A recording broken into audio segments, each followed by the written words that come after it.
call it peanut butter. You cut out of work early, then give her that brand? Lighten up, guys. They're all the same. Yeah, and the sky is purple. Smell, Jif. Hey, Jif smells more like fresh roasted peanuts. Oh, if this stuff tastes as good as it smells, I'm in trouble. Oh, I'm in trouble. Jif is the peanuttiest. Great stuff. Outrageous. So I'm not done to read. You're close. For more fresh roasted peanut taste, choosy moms choose Jif. I just can't handle a plain hot potato. But a meal in a potato? Weight Watchers new baked potato entrees, broccoli and cheese sauce, or chicken divine. Weight Watchers, this is living. That'll be a charge. We interrupt this purchase for a reminder.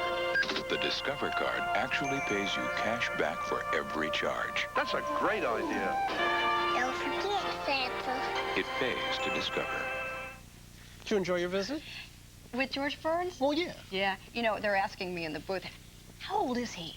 Now, I know everybody at home is thinking, people who don't already know, how old is he? Well, never mind the answer. Why not? Tune in tomorrow. Well, why not? Well, we'll ask him. Well, we'll talk about how old he is and how it is he looks so with the times. The man does not, he's not one of those greats out of the past who comes on with great stories about the old days. The man is as modern as, I was going to say... As Sean Paul. But, right. Moving ahead, George Burns will be back with us tomorrow, as will Jonathan Winters. We'll talk about the Bush agenda as it concerns foreign policy. Brent Scowcroft will be with us, Senators Moynihan and Biden, and also actress Tess Harper will be here. She won't be talking foreign policy, but some other surprises, too. Thanks very much. Have a good Monday.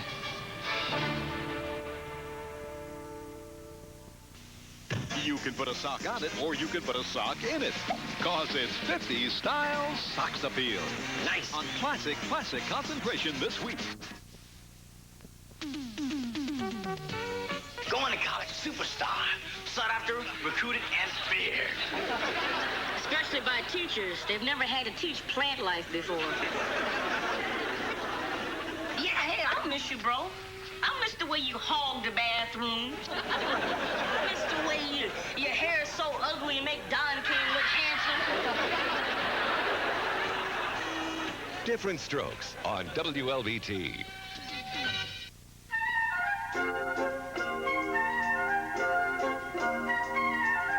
Unfortunately, there are children who won't have a warm coat to wear this winter. That's why we're asking you to help us with our Coats for Kids campaign in order to help needy families get coats in our area. You're welcome. We're asking you to drop off new or gently worn coats to Jackson Fire Stations, the United Way, or WLBT on or before November 18th. We're counting on you because we know you care. The Alcorn State Braves collide with the Jackson State Tigers Saturday, November 19th at 1:30 p.m. Tickets are $10 and are available at these locations. Win, lose, or draw, only on WLBT.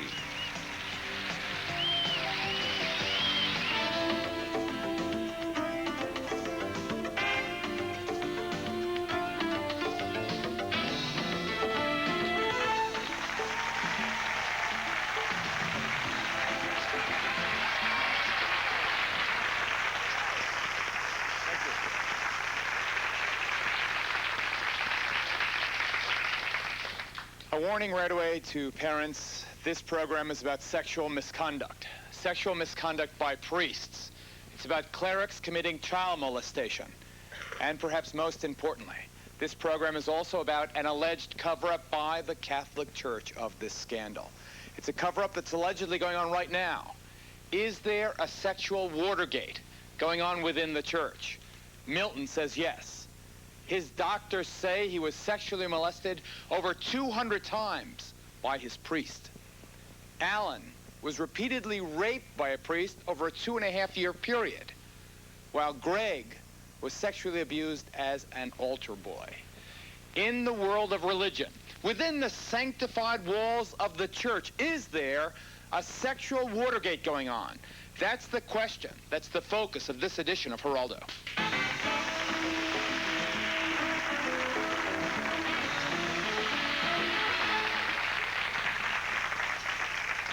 This is going to be a two-parter. Over the course of the next 2 days, we're going to be examining the issue of young children. by their priests and by their preachers. Tomorrow we'll deal with a sex ring recently broken up by police, that was being run by several Pentecostal preachers who got their young victims from their own congregations. But today's focus is the Catholic clergy. There are about 53,000 priests in this country to administer to the spiritual needs of the nation's 54 million Catholics. Now, most of these men, all of them sworn to celibacy, are devout and dedicated and righteous people. This show, though, is about the 2% who are pedophiles, sexually addicted to young children. Listen to this, shockingly. For the last 4 years, once each week, a case has surfaced alleging priestly perversion. Before we meet some of the young victims, here are some recent examples.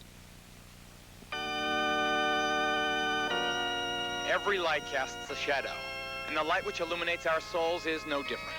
If we don't use that light to uproot the evils that can hide in the highest places. This Roman Catholic priest, Father Gilbert Gothe, confesses raping or sodomizing at least 37 children. For over a dozen years, his supervisors knew of his sexual attraction to young boys, but continued to let him minister to youngsters. That happened near Lafayette, Louisiana. But it also happened in southeast Pennsylvania, where Reverend Thomas Bender pleaded guilty to repeatedly molesting a young boy. That boy was 9 when he met the father, a choir boy. Now, 7 years later, the troubled teen is confused, strung out on speed, and wondering if he's a homosexual. Similar abuse allegedly happened to young women in New York State, where Father Thomas Streetford was arrested for sexual abuse. And in a suburban Seattle church, just this month, a priest was sentenced to prison for molesting 6 altar boys. These cases are all from 1988 alone, but this stuff has been going on for years. Listen to this man, now well into his 20s. My first sexual experience was with a Catholic priest, and I always think about that all the time. It's hurt me every month. There ain't one month that goes by that I don't talk about it. I have to talk about it. And what's the church hierarchy doing about it? Listen to a mother whose son was a priest's sexual victim. At first, she went to the priest superior. And he told us that when Father died, he would have to answer to God. And that was all he had to say on the subject. That's cold comfort when you know the man is still out there, still coming in contact with little boys. We don't know where this man is right now. He's Father Vance Thorne, and a lot of people in Jackson, Mississippi believe he should be in prison. This mother trusted Thorne, sent her son to his school. Father Thorne put his hand in the back of Obadiah pants. That was 2 years ago. There was an investigation. More victims came forward. A police search turned up kiddie porn pictures in his rectory. An arrest warrant was issued, but not executed, much to the police chief's surprise. I think he should have been booked. There eventually was an arrest, even a psychological evaluation against Thorne, but it was all thrown out of court. Prosecutors refused to act, allegedly telling parents. What we're up against here is the Catholic Church, and the Catholic Church has a lot of money. The U.S. Conference of Catholic Bishops has studied the molestation issue, but never put the report on its formal agenda. The report's co-author believes many parishes may obstruct justice by not reporting cases to authorities. It's difficult to preach the sanctity of marriage and family when at the same time the appearance might be given of condoning highly illicit sexual activity within our own ranks. Archbishop Raymond Hunthausen wrote a pastoral letter on the subject, read by local priests. I am writing in hopes that this situation, as painful as it is, will serve as an opportunity to break the cycle of silence that perpetuates abuse in the human family. In the past 4 years, more than 180 Catholic clergy have been accused of child molestation. Those cases are draining the church's treasury, sapping its moral authority, and hurting the most innocent of the faithful. In Father Thorne's case, parents believe the hurting may still be going on. They're turning their heads. They're letting him walk around on the streets when his own medical records clearly states that this man is dangerous. Wherever he is now, he's destroying lives. That was Alan's mom, Alan Spann, along with Milton Applewhite. Both of these fellows say they were sexually molested by that same Father Thorne, the man you just saw in the video package. But we must say right up front, in Father Thorne's defense, for whatever reason, he has not yet been found guilty by a court of law. Irwin is Alan's father. How do you feel about that? Well, it's devastating, really, Geraldo. The thing is, he should have been convicted, but the Attorney General of Hinds County of the state of Mississippi refused to convict him. Why, I do not know, really. Do you, sir, believe that it had something to do with the clout, the political, the financial clout of the Catholic Church? Absolutely. Well, I was told as much. The Attorney General met with me and my wife, and they told me that you're a young black man up against the Catholic Church, and he's a black Catholic priest, you and your son, your little son, and your wife, and on this side is the Catholic Church, all the white collars. Who will believe you, you see? It's about money, and he actually told us this. Alan, maybe we'll believe you. How old were you when you allege Father Thorne began molesting you? About 9. 9 years old. Mm-hmm. How did it begin? First, I was in the 2nd grade. And he started touching me on my posterior end and kissing on me. What did he say to you as he was doing this? He didn't say nothing, just started kissing on me and stuff. What did you say, Alan? I didn't say nothing because I was scared. What happened then? Don't be afraid, tell us. Then the Friday of spring break, the secretary, Miss Gardner, had told me to take the mail to Father Thorne. Take the what, sir? The mail. Uh-huh. To Father Thorne. Right. I knocked on his door, and he said, come in. I came in, he picked me up and put me on his counter, started kissing all over me and putting his hand in my posterior end.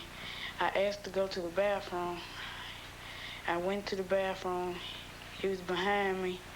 He came in, started playing with my penis, and then he started sucking it. He told me to suck here, and I did. I was scared. Then he tried to stick his penis in my posterior end, but he couldn't. Dad, how do you feel about that? How do you feel hearing your son telling you the story? It's devastating, Geraldo, I tell you. I feel terrible about it because, well, when you look at it from my perspective, this thing just tore my family apart. Brought me and my wife to the point of separation. But most of all, the effect Father Thornton had on this child, passed it along to my other son. I also have a 5-year-old son, and this is how I discovered the incident, really. This child was supposed to be drawing a bath for the younger kid, and I noticed it was taking a long time, so I went in, went into the bathroom, and there they were, this child molesting the younger child. So at that point, it was a hurting thing, really. But I went in, I couldn't say anything, so I told my wife, and then we sat Alan down and talked to him. We discussed it, and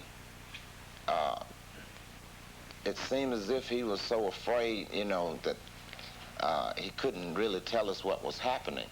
But finally he did tell us, and he said that the father at the church was the one that taught him these things. The same man, Milton, who molested you. I was 14 years old at the time in 1980, and I was coming from school one day, me and another friend of mine, and he introduced me to him, and he asked me how old I was, and I told him, and he asked me, did I want to do a little work, and I told him yes. And he told me, said, how about coming back here Saturday morning? I see what I can do for you. And I did return, and I cut the yard, the church yard and the school yard, and for a period of time, and gradually, later on, I was in the living room of the rectory, And he was in the office, and I was watching TV, and all of a sudden he come back there, and I was on one end of the couch, and he was on the other end.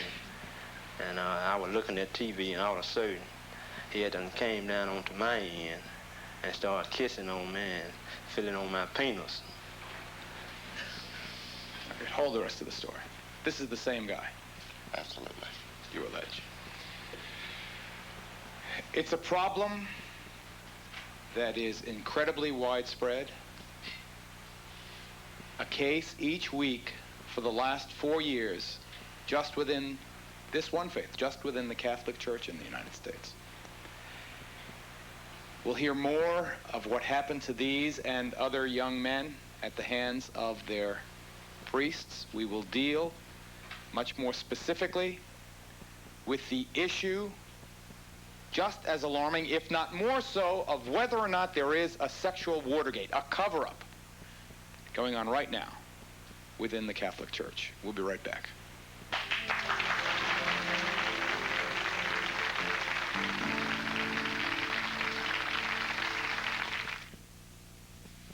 A year ago, I was pretty depressed.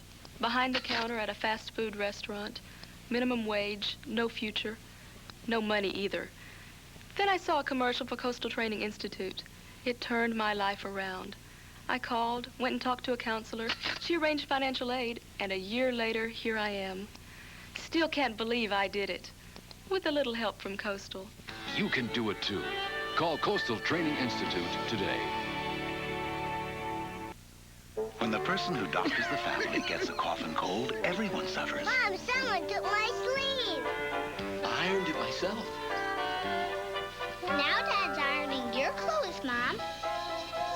Time to doctor that cough with Robitussin, because more doctors and pharmacists recommend Robitussin than any other cough medicine. Look, Mom's feeling better. Uh-oh. Robitussin, recommended by Dr. Mom. Which Robitussin is right for you? Ask your doctor or pharmacist. It takes the teamwork of professionals to stay on top of fast-breaking news. A team in Mississippi that knows the stories behind the headlines. National and international news teams that never miss a beat. Local people, local news, the stories that matter. And a clear understanding of your community, your nation, your world. Non-stop, complete. Together. The NBC Nightly News and WLBT News. Our team works for you only on NBC, only on WLBT.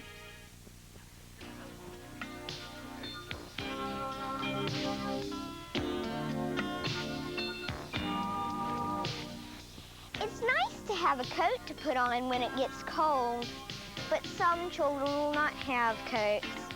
Won't you donate to the Coats for Kids campaign? It's nice to share with someone in need.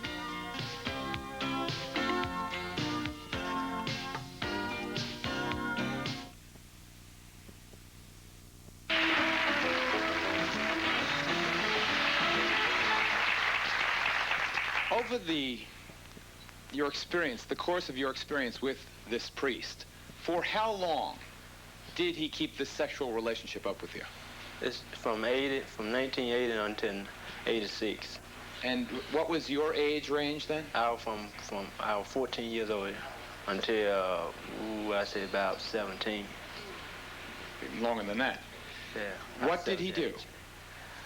He he had me sucking his penis. And so it was a total sexual relationship. Yeah. Starting at the age of 14. Yes. And Alan, for how long did the situation last with you and this priest? About 2 years. 3 years? You would go to his office? He would force you to do certain acts? You know, so he just picked me up and started kissing on me and stuff like that. And did he ever penetrate you? Did he ever put himself inside you? No. This is Roland Lewis. Let's get some of the facts from the attorney for Milton Applewhite and the Spann family. He says that the church is covering up not just this, but other sexual abuse incidents. Give us a kind of an overview of this Father Thorne case and as it relates to these youngsters. In our investigation, we were able to find other individuals that had been molested by this priest for any number of years. we found a fellow in Chicago that is now approximately 50 years old that was molested by this priest in 1955. At that time, this individual tells us he was moved from Jackson, Mississippi. This Father Thorne was in Jackson, Mississippi in the 1950s. He was then moved and was brought back in 1980. Now, actually, according to some of the parents, they kind of put him in the ghetto because he was operating out of a neighborhood that was a ghetto. A lot of the children that he dealt with and that he used are from families that are broken, people who are drug addicts. We have depositions of a young man who financed his drug habit by monies that were paid to him by this priest. The cover-ups, for instance... Stick with what he did. All right. Now, do you allege he raped these guys? I mean, is that what he did? Yes. According to the psychological testing that has been done, he had sexual relations both orally and anally with Allen for approximately 2 years. He had sexual relations with Milton for over 250 times. And we have any other, in our investigation, we were able to find any number of children who reported that he had had sexual relations with them. Was any of this horror reported to church authorities? Yes, it was.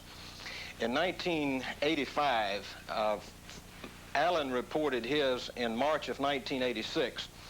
In 1985, in the school where he was attending, it became obvious that a sum of money had been stolen.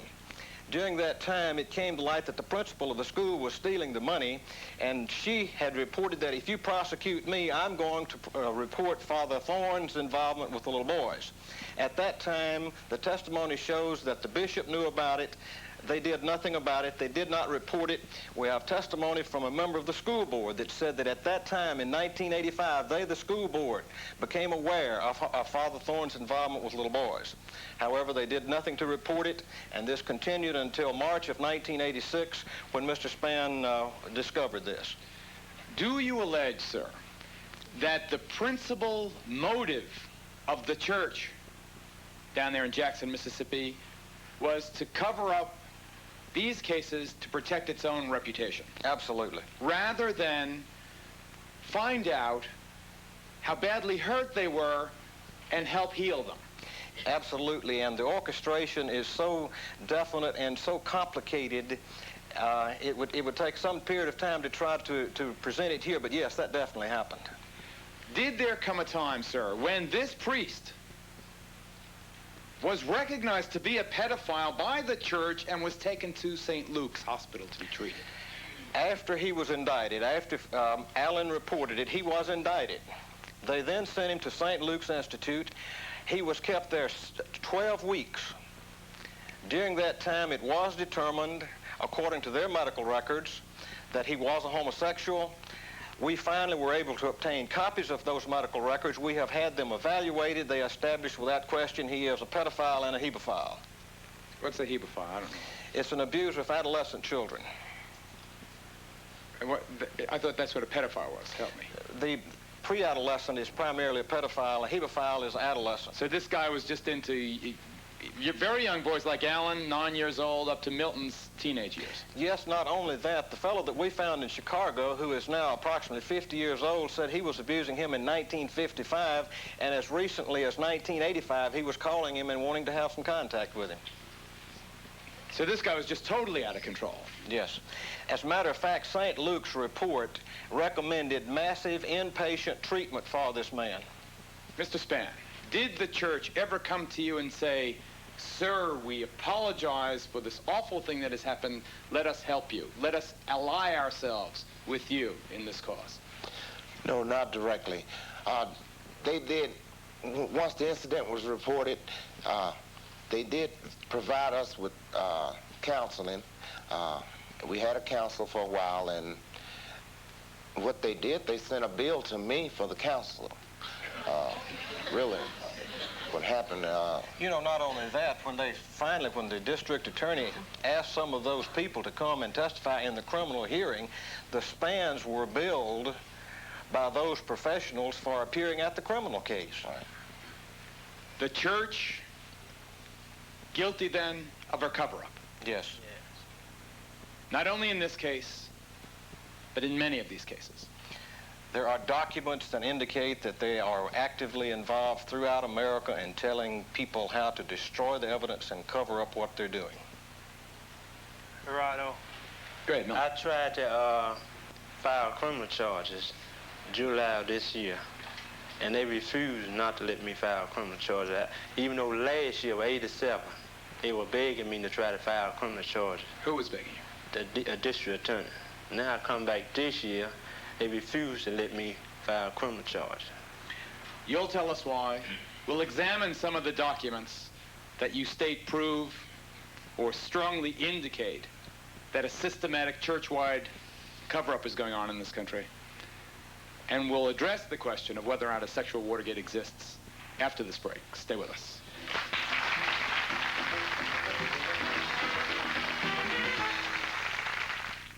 As America's favorite snack cake, the Twinkie stands alone. Until now. Hostess introduces fruit and cream Twinkies.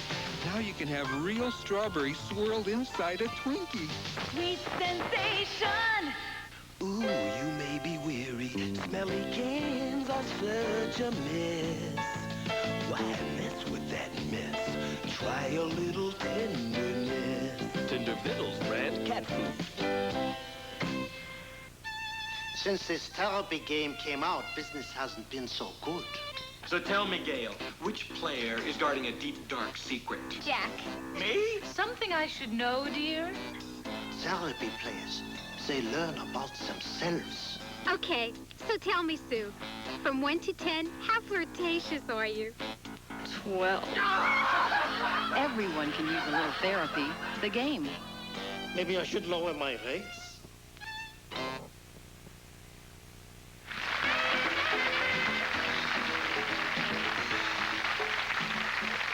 For free tickets to Geraldo, please write Geraldo, Times Square Station, Post Office Box 684, New York, New York, 10108.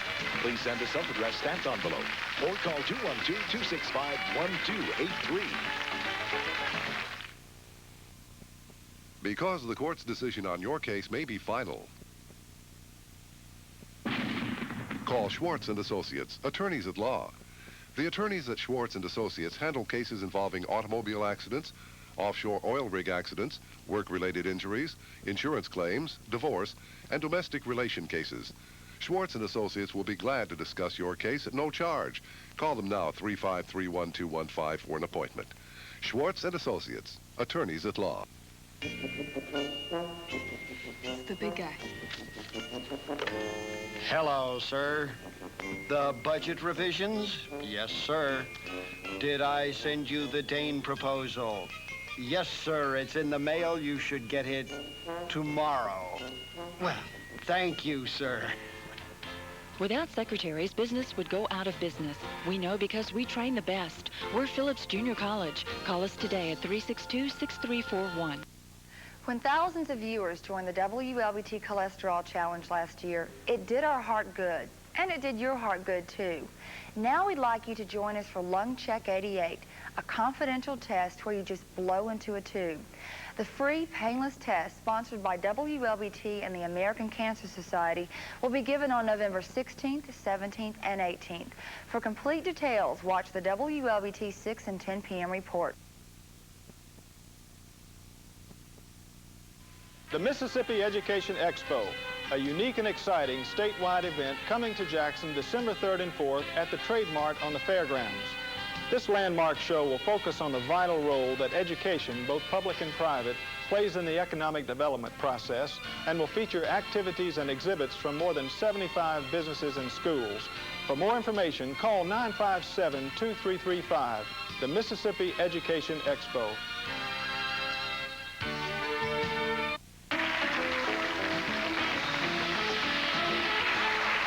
Focus, is there a sexual Watergate going on in the Catholic Church? Greg Ridel, is it? Yes. Was sexually abused by his priest, beginning when he was just a 12-year-old altar boy.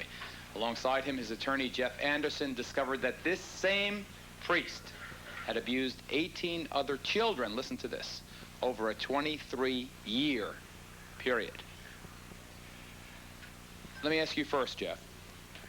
Does what Roland is saying, does what the Spann family is saying, does what Milton is saying smack of familiarity to you? Does it sound like you have heard a similar story before? It's not only familiar, it's identical. There's a pattern, and the pattern is that on discovery of the sexual abuse by the bishop, church authorities, the pattern is to take the priest out of the parish, transfer him out of there, sometimes send him to counseling, sometimes not, but take him out of that parish and put him in another parish. In another world, the non-clerical world, the world of Washington, D.C., they call that damage control. Is that what you allege is going on within the sacred confines of the Catholic Church, sir?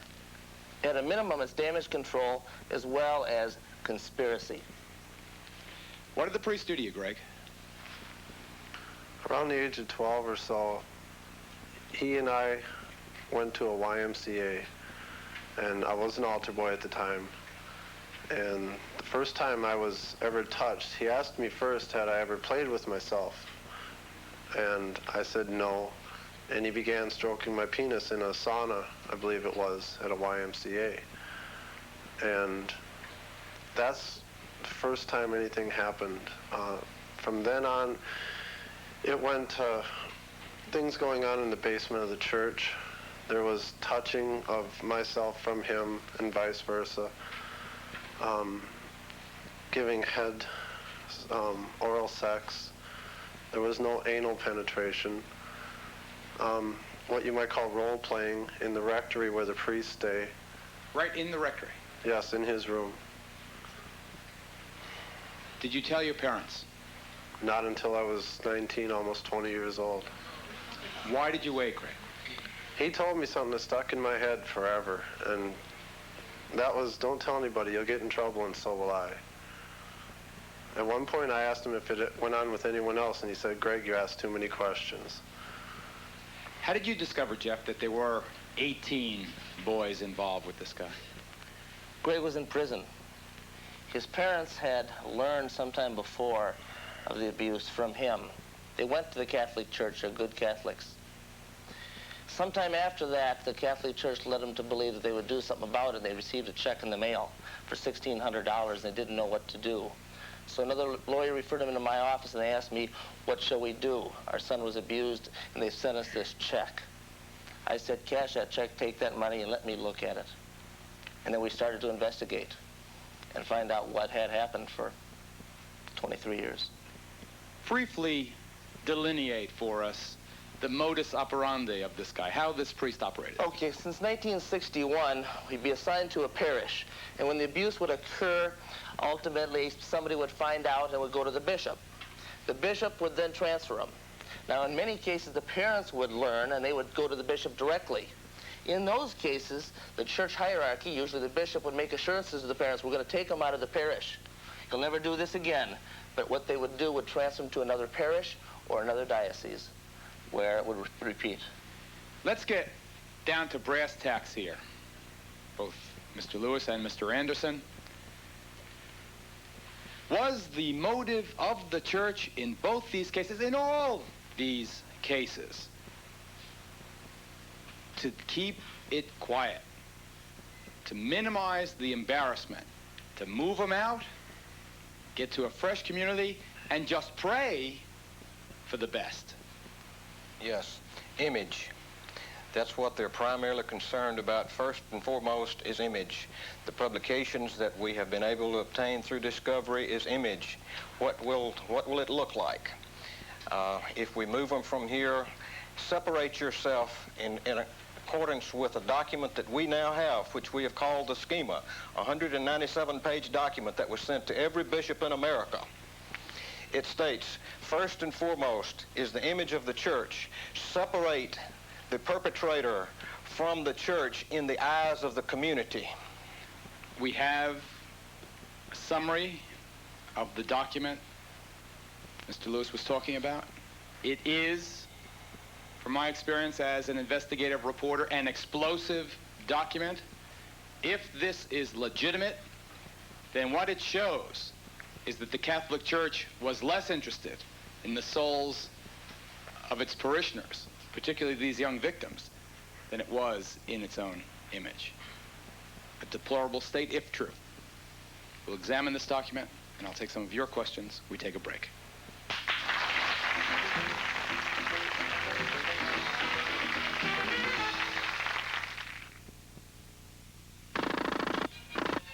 The classroom and hands-on training at Tri-State, I feel, is better than home study courses. Now I'm prepared to drive trucks. Employed Pool Truck Line. You know, more husband and wife teams are driving together these days. And well, since my husband and I both graduated from Tri-State, we'll be driving together next week. Employed R&B carriers. Get employed. Get trained. Call Tri-State now. In the land of Dairy Queen. At Dairy Queen, an American original, our home-style double burger is on sale for just 99 cents. With not one, but two big patties that look, cook, and taste like homemade. Double thick, double juicy for just 99 cents. Why, that's the biggest double burger for less than $1 I've ever seen. The 99-cent home-style double burger sale at Dairy Queen, an American original. We treat you right. Accidents do happen. But if you're the victim of a car accident or you've been hurt on the job, call David Nutt and Associates after you call your doctor. They're smart, tough Jackson lawyers who will fight to the finish to get you the money you deserve. There's no fee until your case is won. So if you've been hurt or disabled in a car wreck or on the job, call David Nutt and Associates at 355-3054. After you call your doctor, call David Nutt. Win, lose, or draw rings in a very special week. And if you're all set, here we go, gang. As Philadelphia proves it's everything it's cracked up to be. I'll tell you what a crowd. Join cover girl Carol Alt and Mr. T. I'm ready, man. I'm ready. Nina Blackwood and funny man Brad Garrett. You get my cards to White LeBaron. For some great moments in American history. My type of city. You know, my wife calls me the Minuteman. Catch all the fun from the city of brotherly love. Watch Win, Lose, or Draw all this week, or Mr. T died. Weekdays at 6:30 on WLBT.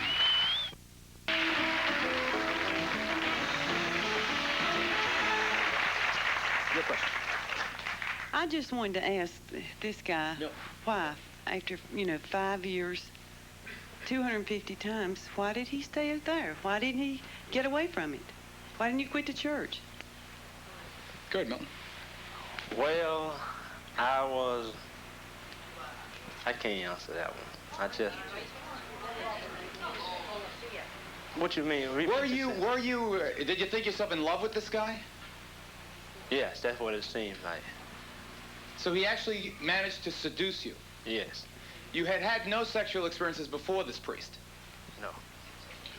He was your first love? No. Take that back. No. I have had a relationship with a female. Prior to Father Thorne? Yes. Did Father Thorne make you think you were a homosexual? Yes, he did. Because he always would say, you need to put a little more weight on your hips. It's tough, Sid. I know it's tough. I could understand Alan being a baby and he didn't understand about sex, but you at 12 and you at 14, at that age, you should have known something was wrong. Greg, you take a shot at that. I know it's a tough question, but obviously the audience is asking it. I was naive. My mom and dad, sex was a bad word. I was never taught. I trusted the priest. Someone said we were taught, and you were, I'm not you. I wish I would have been taught. I wish I would have had some education. This is right and this is wrong. Help him out, Jeff. The power of the priest to a Catholic family, to a 12-year-old altar boy, is immense and incredible. And what he says goes. Now, he felt guilt, shame, and responsibility, but he didn't know how to get out of it. He didn't have the strength, the ability, or the age or the experience. And that's why it's called rape, and that's why it's criminal. Bravo to that. Listen to that.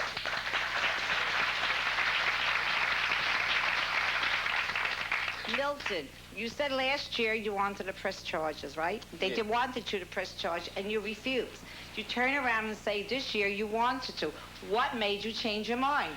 Well, I was on a lot of pressure at that time, so my attorney asked me and said, you don't have to press charges right now because you're under a lot of stress at this time. You mean personal stress? You were... Yeah. From the whole business unraveling. This is for Milton. When the story first broke, did your parents believe you, and how did the community treat you? Yes, my mother believed me, and some of the people I be around thinking I'm just making up a story. They don't believe me. They think I'm just after for the money, but I'm not. Go ahead, Mr. Spann. Geraldo, to add to what Milton is saying, one thing that my son experienced, his name come out in the paper. They printed his name in bold letters in the paper. Let's just say that Alan is not his real name. He is obviously in disguise here today. We are trying to respect his right of privacy. How old are you now, Alan? 12. Just 12 years old, already the veteran of a horrible experience. So his real name came out in the paper. What happened? The way the community and the schoolmates treated him, you know, the thing about it, 9, 10, 11, 12-year-old kids, you know, everything's a joke to them anyway, you know, and the way that he was treated and the horror and abuse that he went through is unbelievable. Like I say, it just devastated the whole family, you know, to have to deal with this. And it was every day. You can't imagine what this kid was like, you know, before this happened to him, you know. And now, as you can see, he's very reserved, but this is not his way at all, you know. He was a very outgoing, outspoken, wonderful person, you know. Okay. I am a baptized Catholic, and in defense of my religion, why should everybody be faulted because of the indiscretions of a few? In the first place, I am in favor of police getting married. But when I sit here and you talk about all your indiscretions, it looks to me as if you were enjoying it. If I had an encounter like that, I would do something immediately. And don't you know right from wrong? When this gentleman says that he came back, he was afraid to tell his parents. I had an encounter one time with the doctor, and I never went back because I knew right from wrong. Do you people know right from wrong? Hold it. Let me say this. Roland, help. It's not an issue of whether or not these children know right from wrong. This is a priest. This is a father image for... This is a person in the community that says to these individuals, come to me. He feeds them candy. He feeds them all type of situations in life to which they've never been exposed. He took Milton out to buy steaks. He courted him. He taught him to care for him. Still is unable to talk about what really... That's his real name. We'll bleep it out. Don't worry about it. Sorry. Go ahead. Is still unable, through the therapy, both of them have been in therapy for 2.5 years. One of them 2.5 and one 1.5 years. Through therapy, they are more and more able to deal with it. But Alan, at the time that this happened, felt responsible for Father Thorne being brought to the scorn of the community. He felt like he had done something wrong. It is the guilt of the individuals that makes it impossible or difficult for them to bring it to the forefront for a long period of time. Let me just respond to something the questioner said in her very passionate and sincere way as a baptized Catholic. Do you smear the church as an institution with these several cases? This document speaks of a corporate, a large-scale intent, if it's a real document, if what I'm reading is literally true, to cover up what happened. To that extent, remembering always that 98% of the priests are wonderful men, devout and dedicated men. But this document suggests that the church is not working to expose the 2%, but rather to cover up. We're going to get into the specifics of that. You'll hear a defense of the church's position. The conversation will continue. We must now take a break.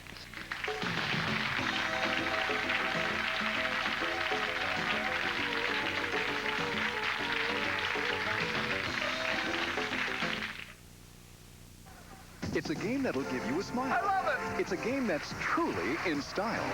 Yeah. With stars on parade, a great escapade. Super Password will brighten your day.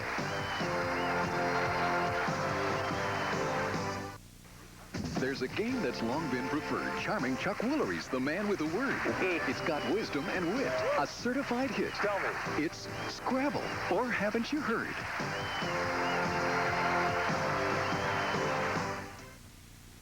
WLBT News built its reputation for top news photography because of two things: the best equipment and the best people. But no matter how hard we try, we can't be everywhere at once. That's why we need you. With a camera like this, you could easily be part of the team. If you get newsworthy video of a fast-breaking story, call Newswatcher. We'll put your pictures on the air and give you credit, too. When you've got the pictures, call WLBT Newswatcher at 948-3333. Get the picture?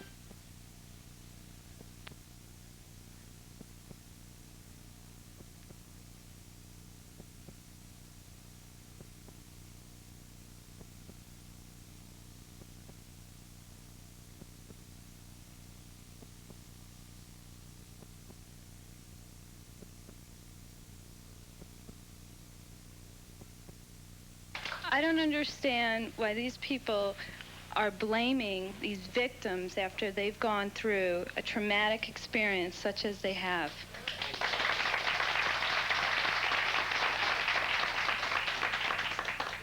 Let me, to discuss this document and move this discussion along, introduce the guests who join us now. John Puthenwiedel from the Catholic League is here to defend the church. Jason Berry is an award-winning correspondent for the National Catholic Reporter. He is the reporter who coined the phrase sexual Watergate. Welcome, gentlemen. Let me read the summary that I have of this document, and you can tell me whether you think it's good or ill. First starts, over the next 10 years, the liability to the church, estimating the projected losses for the next decade in this unfolding scandal, could be established with a limit of $1 billion. It goes on to say, and there's a lot of points here that I want to get to, that everything should be done, or seemingly to me, to enhance the credibility of the church and to secure the records of the church so that, for example, if in the Diocese of Jackson, Mississippi, or Mississippi, Father Thorne had a record of sexual misconduct, they say get that record out of the church's files, get it to a secret file someplace where it cannot be reached by attorneys like Roland here, so the church will be protected, the liability limited. People will think that the church did not know of the prior course of conduct. Is this document, Jason Berry, a smoking gun to indict the church for cover-up? No, and I think Roland has given you bad information. Let me state first that I broke the story in Lafayette. I've been writing about this for 3 years. I think it's a national disgrace. And I think what the prosecutor in Jackson, Mississippi, Ed Peters, did is wrong. And I think the Clarion Ledger newspaper in Jackson, Mississippi ought to investigate the case and do it thoroughly. The document that is not a smoking gun was written by Ray Mouton, a lawyer in Louisiana, defending a Catholic priest. He was opposed to the cover-up that the bishop there was fabricating. You say there was a cover-up? There was a cover-up which the lawyer defending the priest was opposed to. He wanted the bishop to come out front. The two other people who wrote the document were a canon lawyer in Washington, Tom Doyle with the Vatican Embassy, and the late Michael Peterson, a priest psychiatrist.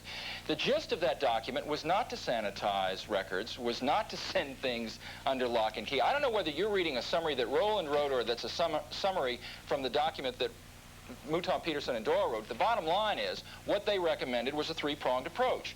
And I must say it has not been followed. That's the tragedy. First, get the kids into treatment and pay for it. Secondly, get the priest into treatment and consider getting him out of the church.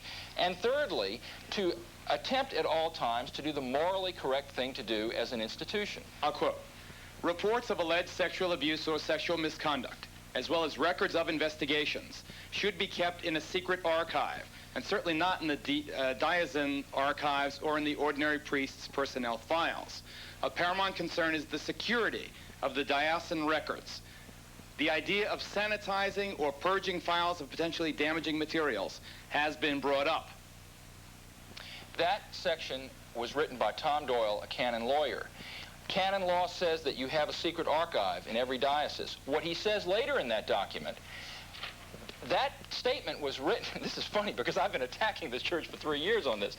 That statement was written in response to what some diocesan attorneys were claiming. Hey, send the stuff to the embassy. Put it under lock and key. Under diplomatic immunity, they can't touch it. What Doyle was saying is, this has been suggested. If you do it, it's going to be bad. They could lose their diplomatic immunity. It was not an attempt to sanitize files. Are they sending their files to the embassy? No, no. Can a lawyer like Jeff or Roland get those documents? Sure, if they're sent there, I don't see why not. Do you agree, Jeff? Sometimes. Sometimes. Obviously, if you don't get the document, you don't know it exists. So it's difficult to know when you haven't gotten everything, but I can say that there is a practice in the Catholic Church where they maintain a priest file where certain documents exist. When an incident of an alleged child molestation is reported to a bishop, if the incident and the cleric's identity remain confidential, the bishop may wisely refrain from widespread reporting.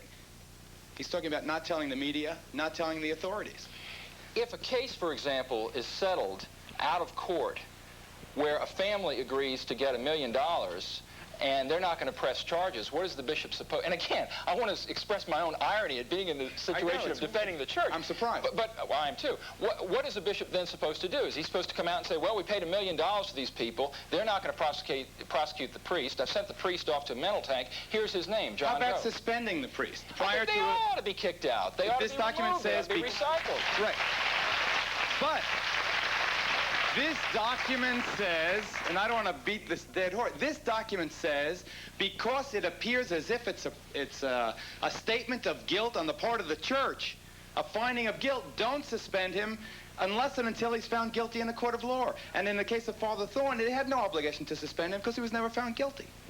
It says don't do it unless you're forced to do it. I think they had an obligation to get rid of Thorne. Oh, hell yes. Yeah. Hell yes. Okay, you have to defend the church.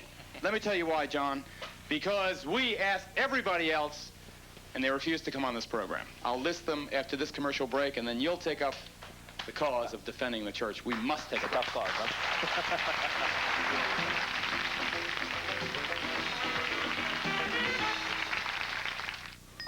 Put the power of an upright in the palm of your hand with the Royal Dirt Devil. It has a revolving brush, and it can handle all kinds of dirt.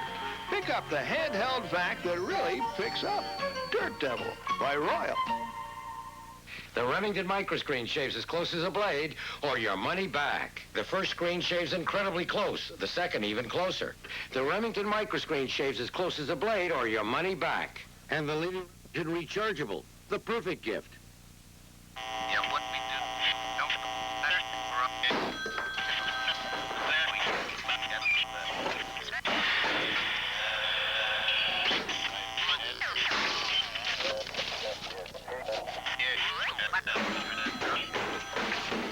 You know, the problem may not be your phone, but your long-distance phone company. Switch to Sprint. Get the best sound quality and save as much as 10, 20, even 30%.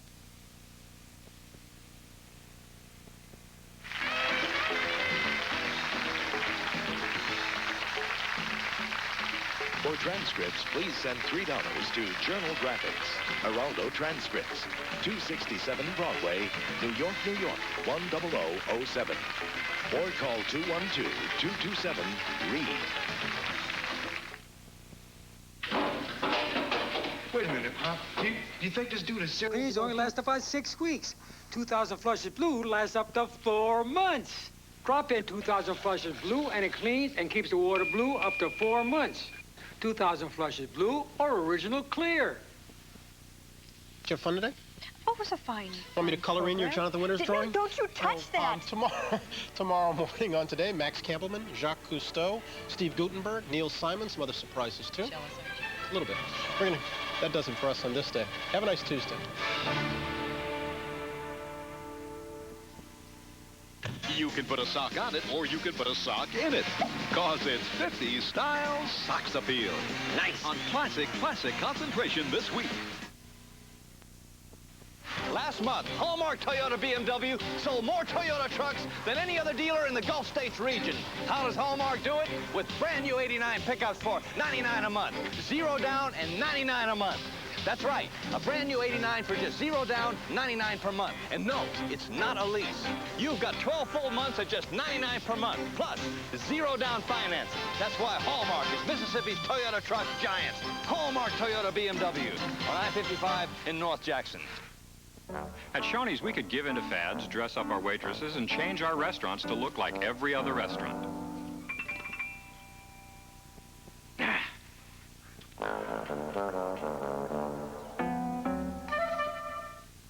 With Shoney's All You Care to Eat breakfast bar, you can get all the eggs, biscuits, fresh fruit, muffins, and grits you can handle.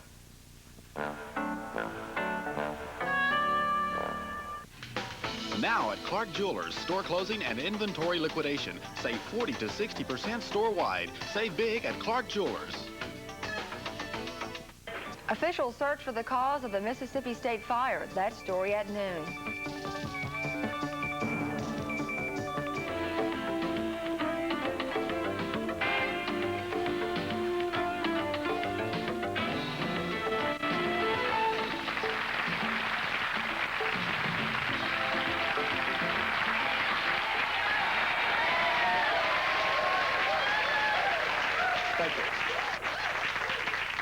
If you were with us yesterday, you heard stories of child molestation by priests, of young men, and of boys, like Alan here, and Greg, and Milton. But child molestation by clerics crosses all religious lines. In Virginia recently, 3 evangelists have just been convicted of running a child sex ring. Roger was one of the victims as a teenager. So was Johnny. You'll meet them. And you'll meet Jack, right here in our studio audience, another victim of sexual molestation by a Catholic priest. This is part 2 of our examination of the church's sexual Watergate. We continue, as that's our focus on this edition of Geraldo.